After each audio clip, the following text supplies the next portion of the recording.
శ్రీ గురుదేవదత్త అవధూత చింతన.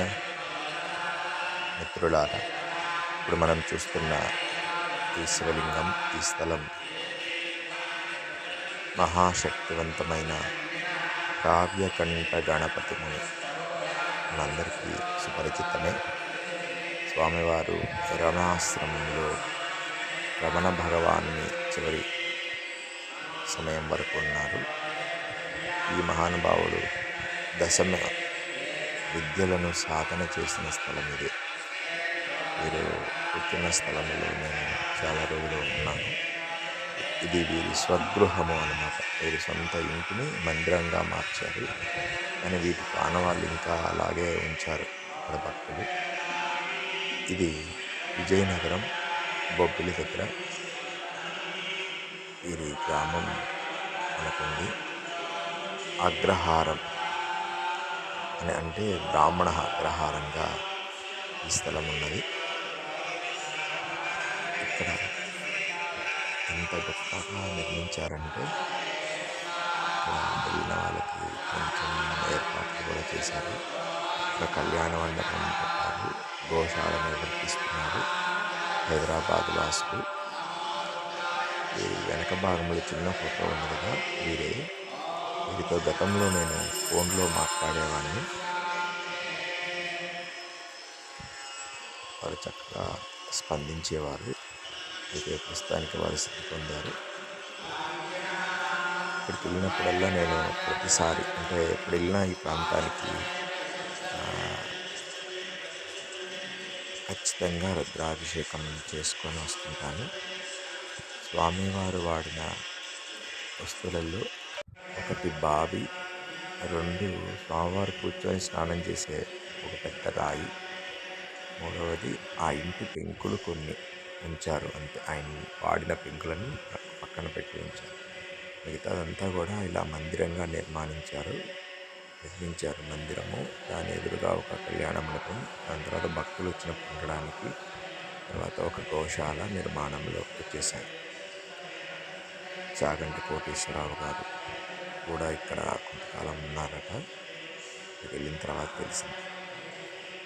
చాలామంది సాధకులు వెళ్ళి అక్కడ సాధన చేసుకుని వస్తుంటారు. నేను గతంలో వెళ్ళినప్పుడు చాలా చిన్నది, అసలు ఇక్కడ ఏమీ లేకుండా పెంకుటిల్లు అలా ఉండేది. నేను వెళ్ళి అక్కడ సాధన చేసుకుని వస్తుండేవాడిని. ఇది ఇంత అద్భుతంగా నిర్మించారు.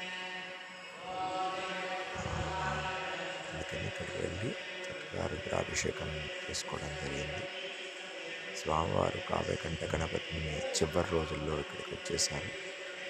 జీవ చైతన్యాన్ని శక్తిగా మలిచిన స్థలము. స్వామివారు జీవించి చివరి దశలో ఉన్న స్థలంలోనే ఈ శివాలయం అనేది నిర్మాణం చేయడం జరిగింది. మహాకల్పతరు. అందుకని ఇక్కడికి వెళ్ళి మనం అభిషేకంలో పాల్గొంచుకోవచ్చు.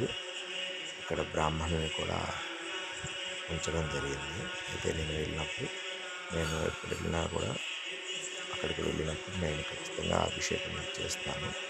ప్రదోషకాలంలో రుద్రాభిషేకం చేసి బయలుదేరామన్నమాట. చాలా చక్కటి అనుభూతి. ఖచ్చితంగా విజయనగరం, శ్రీకాకుళం వెళ్ళిన వాళ్ళు విజయనగరం వెళ్తే ఖచ్చితంగా బొబ్బిలి పోయే మార్గంలో ఈ బొబ్బిలి దాటిన తర్వాత ఈ అగ్రహారం అనే ఊరు ఉంది. మనం తెలుసుకొని వెళ్ళాలి. మిత్రులారా, అనంత జ్ఞానానికి ఎన్నో మార్గాలు. ప్రదోషకాలంలో ఈశ్వర అభిషేకాన్ని చక్కగా తిలకించండి. శ్రీమాత్రే నమః. శ్రీ గురు దత్తాత్రేయాయ నమః. గురుదేవదత్త. ఆనంద చైతన్యమే మనసులో నిజమైన అభిషేకం. సర్వే జనా సుఖినః భవంతు. ఓం శ్రీమాత్రే నమః. శ్రీ శక్తియే నమః. శ్రీరమణాయ నమః. ఓం అరుణాచల శివ అరుణాచల శివ అరుణాచల శివ అరుణాచల అరుణాచల శివ అరుణాచల శివ అరుణాచల శివ అరుణాచల. అరుణాచల శివ అరుణాచల శివ అరుణాచల శివ అరుణ శివ అరుణాచల అరుణాచల. ఓం అరుణాచలేశ్వరాయ నమః. ఓం అరుణాచలేశ్వరాయ నమః. ఓం అరుణాచలేశ్వరాయ నమః.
Joy